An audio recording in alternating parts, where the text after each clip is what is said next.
বিকেলে 1 কাপ চায়ের সাথে দারুণ জমে উঠবে। বাসায় মেহমান আসলেও ঝটফট আপনি এটা রান্না করে নিতে পারেন খুব অল্প সময়ে। হ্যালো এভরিওয়ান, আসসালামু আলাইকুম। এখানে আমি নিয়েছি মুরগির মাংস। আজকে মুরগির মাংসটা দিয়ে আমি রেসিপিটা তৈরি করব। আমি যে রেসিপিটা তৈরি করতে যাচ্ছি সেটার নাম হচ্ছে চিকেন কারি কোফতা। তো মুরগির মাংসটা দিয়ে আমি চিকেন কারি কোফতা তৈরি করে আজকে আপনাদেরকে আমি দেখাবো। সেটা হচ্ছে আমি এখানে 4 কেজি ওজনের 2টো মুরগি নিয়েছিলাম। মুরগিটাকে ভালোভাবে কেটে ধুয়ে পরিষ্কার করে পানি ঝরিয়ে তারপরে এখানে আমি ব্লেন্ডার জারে ব্লেন্ড করে নেব। তো মুরগিটা আমি দিয়ে দিয়েছি, সেই সাথে দিয়েছি কয়েক টুকরো কাঁচামরিচ, পেঁয়াজ, আদা ও রসুন, সাথে ছিল ধনেপাতা, কালো গোলমরিচ, সাদা গোলমরিচ ও স্বাদমতো লবণ দিয়ে এটাকে আমি সুন্দরভাবে ব্লেন্ডার করে নেব। ব্লেন্ডার করা হয়ে গেলে এটাকে আমি একটা পাত্রে ঢেলে নিব।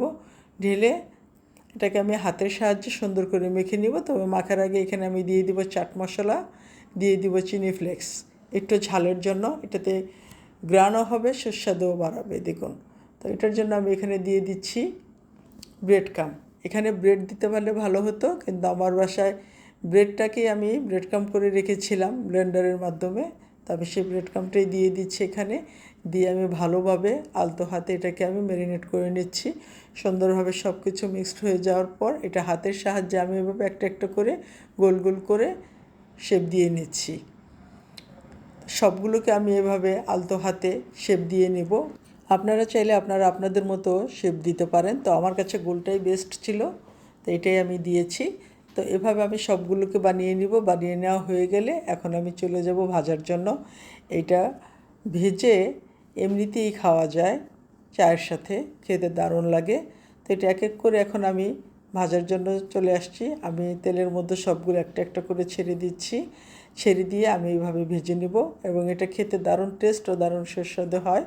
তো এক এক করে আমি এইভাবে ভেজে নিব। ভাজাটার সময় খেয়াল রাখতে হবে চুলাটা লো হিটে রাখতে হবে, বেশি আঁচে ভাজা যাবে না, তাহলে চিকেনটা উপর থেকে পুড়ে যাবে। আমি লো হিটে দিয়ে আস্তে আস্তে উল্টে পাল্টে এটাকে সুন্দরভাবে ভেজে নিব। ভেজে নেওয়ার পরে সুন্দর একটা কালার চলে আসবে এবং সেই কালারটা দেখতে দারুণ দেখাচ্ছিল। তো এইভাবে আমি সবগুলোকে এক এক করে ভেজে নিয়েছি। ভাজার পর আমি আপনাদেরকে একটা ভেঙে দেখাচ্ছি। কালারটা সুন্দর হয়েছে এবং খেতেও অসাধারণ ছিল। চিকেন কারি কোফতাটা যখন এইভাবে মচমচে করে ভেজে নিয়েছি, আমার বাসায় তো এটা খাওয়ার জন্য হইহুল্লো পড়ে গিয়েছিল। এমনিতে এক এক করে সবাই নিয়ে খাওয়া শুরু করে দিয়েছিল। তো সবাইকে বলেছি খেয়ে ফেললে আমি রান্না করব কিভাবে। তো এক এক করে এখন আমি যে তেলে এটাকে ভেজে নিয়েছিলাম সেই তেলের মধ্যে বেশ কিছু পেঁয়াজ দিয়েছি। পেঁয়াজটাকে আমি বাদামি কালার করে ভেজে নিয়েছি। সেখানে দিয়ে দিচ্ছি হলুদের গুঁড়া, মরিচের গুঁড়া, ধনিয়ার গুঁড়া, সাথে আদা রসুনের পেস্ট থাকবে। সেই সাথে থাকবে 3 রকমের বাদামের পেস্ট, থাকবে পোস্তদানা। সব কিছু দিয়ে আমি ভালোভাবে সুন্দর করে কষিয়ে নেব। সেই সাথে আমি কয়েকটা কাঁচামরিচ দিয়ে দিব স্বাদমতো লবণ। যখন সুন্দর করে কষানো হয়ে যাবে, তেলটা উপরে আলাদা চলে আসবে, এখানে আমি দিয়ে দিব এখন সেই চিকেন কারি কোফতাগুলো। দিয়ে সুন্দর করে আমি নেড়েচেড়ে বেশ কিছুক্ষণ সামান্য পানি দিয়ে ভুনা করে নেব। বাস তৈরি হয়ে যাবে আমাদের চিকেন কারি কোফতা। এটা খেতে যেমন টেস্ট, দেখতেও তেমন সুন্দর, লোভনীয় একটা খাবার।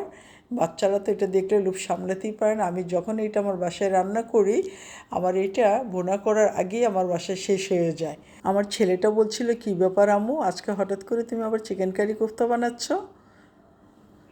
বাসায় কি কেউ আসবে নাকি? কত সুন্দর স্মেল বের হয়েছে। এখন আমি বানিয়ে নেব পোলাও। পোলাওটা খেতে তো আমরা সবাই পছন্দ করি। তো আমি আজকে 3 কেজি চাউল নিয়েছি। 3 কেজি চাউল নিয়ে ধুয়ে পরিষ্কার করে ভালোভাবে আদা রসুনের পেস্টের সাথে আমি কষিয়ে নিয়েছি। দিয়েছিলাম পেঁয়াজ, কিছু ঘি দিয়ে সুন্দর করে কষিয়ে নিয়ে পোলাওটাকে আমি পরিমাণ মতো পানি দিয়ে রান্না করে নিয়েছি। রান্না করে এখন আমি ওই যে চিকেন কারি কোফতা বানিয়ে নিয়েছিলাম, সেই কোফতাটা দিয়ে আজকে আমি চিকেন কারি কাচ্চি বানাবো। কাচ্চিটা তো খেতে আমরা সবাই পছন্দ করি। তো এক একভাবে পরিবেশন করলে খেতে আরও বেশি ভালো লাগে। আর বাচ্চাদের তো এটা সাংঘাতিক পছন্দ। আমি প্রায় বাসায় রান্না করে থাকি এবং আমার বাচ্চারা তো খুব তৃপ্তির সাথে খায়। তো এখানে আমি 3 কেজি চাউলের পোলাও রান্না করে নিয়েছিলাম। পাতিলটা ভরপুর হয়েছে বলে আমি কিছু পোলাও আলাদা উঠিয়ে রেখেছি। উঠিয়ে রেখে আমি এখানে বেশ কিছু চিকেন কারি কোফতা বিছিয়ে দিয়ে দিচ্ছি। এখানে চিকেন কারি দিয়ে আমি সুন্দর করে এটার উপরে আবার পোলাও আমি ছড়িয়ে দিয়েছি। দিয়ে এটার উপরে আবার চিকেন কারি দিয়ে দিচ্ছি।